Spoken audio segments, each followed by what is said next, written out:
Hey everybody, welcome back. You're watching JJ with JJ's Do All. One of the viewers suggested to me that you should have a tour of the workshop, so I'm going to show you the workshop. When I first came to Rhode Island, I bought a house with a barn, and that's really the reason I bought it, was because of the big barn. My intention was to do all of my projects in the barn, and that's the way life started out. The problem was it was too big and it was board and batten with no batten strips and a lot of it, and I just couldn't heat it in the wintertime, and it really cut down on my ability to be able to do projects. So I started looking at what I could do, something smaller where I could still do projects, like something like a shipping container. And you see these used shipping containers, but they were rather expensive. And so my next thought was to look for some dry storage trailers. And those are essentially retired tractor trailers. So I hit Craigslist and I found a nice storage trailer and decided it already had an overhead door in it. So bonus, that's what I wanted. And so I decided to go take a look at it. So I did, and I purchased it, and then I needed to get it towed back to Rhode Island from Massachusetts. So that happened. I needed a plan for my property, and when I had it delivered, I told them just park it out front so my neighbors can admire my new find for several weeks before I moved it. But getting it off that initial drop off to a temporary location was my next order of business. And so I had to turn it all around, use my front yard to do that. I backed it in near the house, and there it stayed for a while. The problem was it was too close to the house. I didn't really like that, and cut off some of my view, and I just wasn't happy with it. All of my projects had to be lifted up with a forklift and set inside, and then taken back down after I was done working on it in order to get the next project in.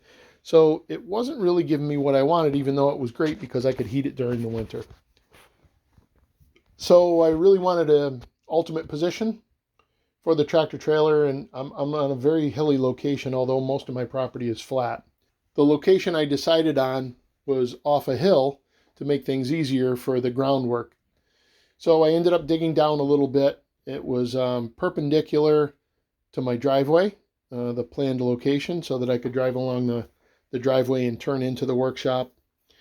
So I had to dig down, and I did that, and then made preparations to land it or set it in place. This was a coordinated effort between my backhoe, which I was in operating it at the Kingpin, the normal place you would tow the trailer from, and my buddy Bob with his backhoe, with a with a tether to the top of the trailer to keep the trailer from leaning into a tree as it went into its hole, because we knew based on the angle it was going into the hole at that it was going to lean into the tree. So he was holding it back from leaning into the tree. One of Bob's workers was using my forklift on the backside to ease it down into the hole. So we'll go ahead and show you that here.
Some of the features I wanted in the workshop was to have heat, so I put in a pellet stove.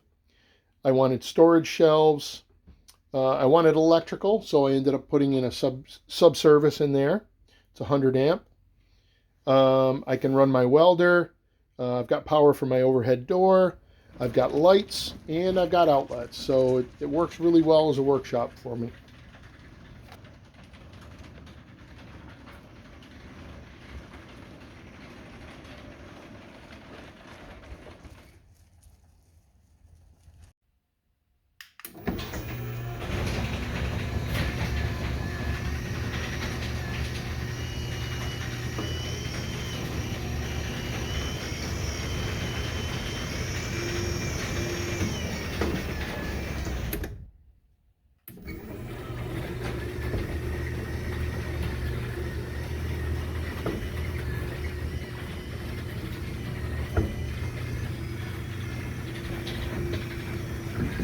Once the trailer was landed into its permanent hole, it backfilled with stone and concrete above the stone. Okay, one of the first things I did when I got this trailer was to crown the top.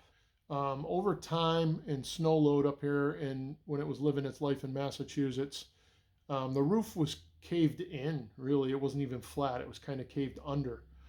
So the first thing I did before I even put shelves in here or heat or anything like that was to bring my rolling floor jack in here, an 8-foot 4x4, and ended up pressing the roof up. And what that ended up doing was bringing the dimension between the side walls in closer. Originally, as I said, it was kind of puckered down, and so the walls were where they were. And as I began to jack up in each of the centers here, it actually forced the walls out slightly and then back in. So it was pretty interesting, and I used a 3-ton floor jack, and then went along really in 3 sections. I went along the center, and then went along the sides to kind of create a bow, a bowed effect in the roof. And I'll take you up top to show you that. You might be able to see it a little bit better. But essentially what I wanted to do was bow the roof back up to where it should be, and probably was, you know, it probably had a real nice crown to it, nice even roll. But, you know, I've got some kinks in it from where I was pushing up, but it is what it is. That damage was there when I got the trailer. When the walls got brought back in, what I ended up doing when I had to mount the garage overhead door here was I welded up a nice strut assembly to mount that to. So I had a place for the front, for the pulley of the garage door opener. And what that did was allowed me to bolt right through the wall there and pull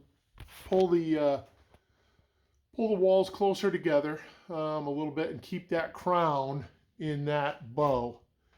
I had to slice the luan and kind of bend that back in between the ribs here, the uprights, in order to get this up. But you know, minor damage that you can't notice with this massive wreath hanging here. So, but now there's a real good structure where we've got a solid tie-in for the walls, so the walls cannot push out any further, and the dimension of this crown, which is greater than this dimension, being held in. So